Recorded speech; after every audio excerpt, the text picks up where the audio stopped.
नमस्कार, स्वागत है आपका चौथा पैगाम में। आपके साथ मैं हूं फिरदौस। आइए नजर डालते हैं आज की गतिविधियों पर। मुस्लिम समाज द्वारा कुंडी की न्याज दिलाकर देश में चैन और अमन और सुकून के लिए दुआएं मांगी।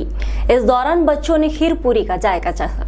हजरत इमाम जाफर अल सादिक रहमतुल्लाह अलैह की 1321वीं विलादत पर प्रतिवर्ष अनुसार इस वर्ष भी मुस्लिम समाज द्वारा घरों में कुंडी की न्याज दिलाई गई।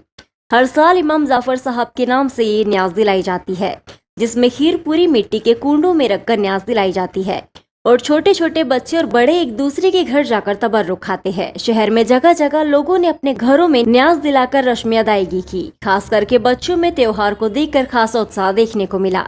इसके लिए एक दिन पूर्व से ही बाजार में मिठाई, ड्राई फ्रूट्स और कुंडों की दुकानें सज चुकी थी। लोगों ने बाजार से खरीद कर न्याज दिलाई।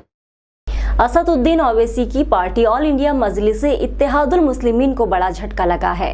बुरहानपुर के करीब 3000 कार्यकर्ता और पदाधिकारियों ने सामूहिक रूप से इस्तीफा दे दिया और यूपी चुनाव में साठगांठ का आरोप लगाया है।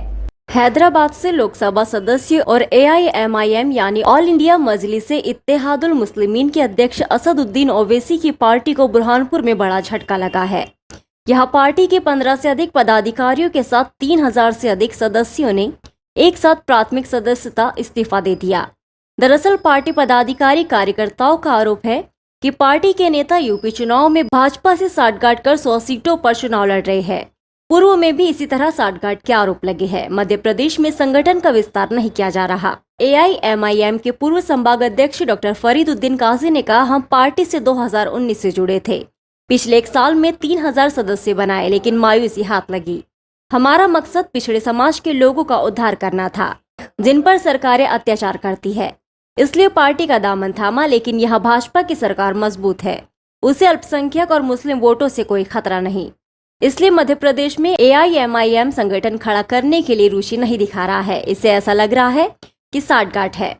3000 सदस्यों के साथ 15 पदाधिकारी एक साथ जुड़े थे और एक साथ पार्टी की प्राथमिक सदस्यता से इस्तीफा दे रहे हैं। इसमें शहर अध्यक्ष डॉक्टर इमरान खान, पूर्व शहर अध्यक्ष अमान मोहम्मद गोटेवाला, सचिव, महामंत्री सहित अन्य पदाधिकारी इस्तीफा दे रहे हैं।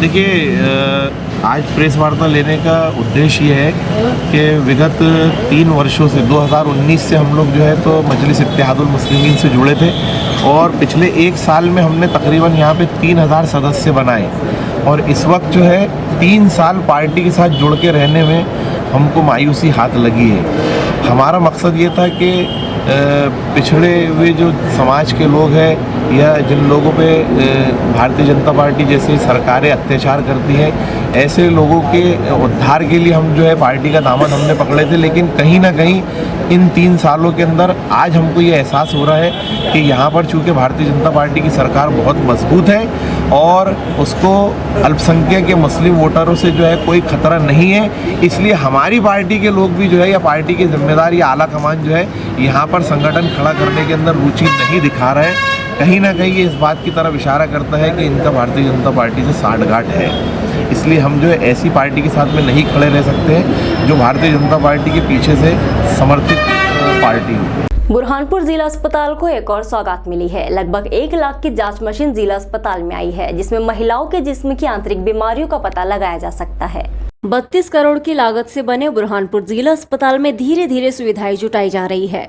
एक लंबे समय से महिलाओं की आंतरिक बीमारियों की जांच के लिए महिलाओं को बाहर सेंटरों पर हजारों रुपये खर्च करना पड़ता था, लेकिन अब बुरहानपुर जिला अस्पताल को महिलाओं के जिस्म में कैंसर जैसी बीमारियों का पता लगाने के लिए 1 लाख रुपये कोल्पोस्कोप मशीन जिला अस्पताल को मिल चुकी है और इसे जिला अस्पताल में इंस्टॉल किया जा रहा है, जिसके लिए भोपाल से आई टीम ने अस्पताल में कार्यरत महिला डॉक्टरों को प्रशिक्षण दिया है। हालांकि इसे सीखने में अभी समय लगेगा। प्रशिक्षित व्यक्ति नहीं है, लेकिन महिला डॉक्टर इसे संचालित करने के लिए सीख रही है। गायनोलॉजिस्ट विभाग के लिए ये बहुत बड़ी उपलब्धि है। साथ ही बुरहानपुर के गरीब परिवारों, मध्यम परिवारों की महिलाओं के उपचार में ये मशीन काफी सार्थक साबित होगी। ये इसको कोल्पोस्कोप कहते हैं। ये महिलाओं की आंतरिक जांच के लिए यूज़ की जाती है, जिससे कि मतलब कैंसर जैसी और बहुत सारी चीज़ों का बहुत पहले मतलब पता लगाया जा सके, या उसको और भी कोई परेशानी है तो इसमें पता चल जाएगी और ताकि जल्दी इलाज हो सके।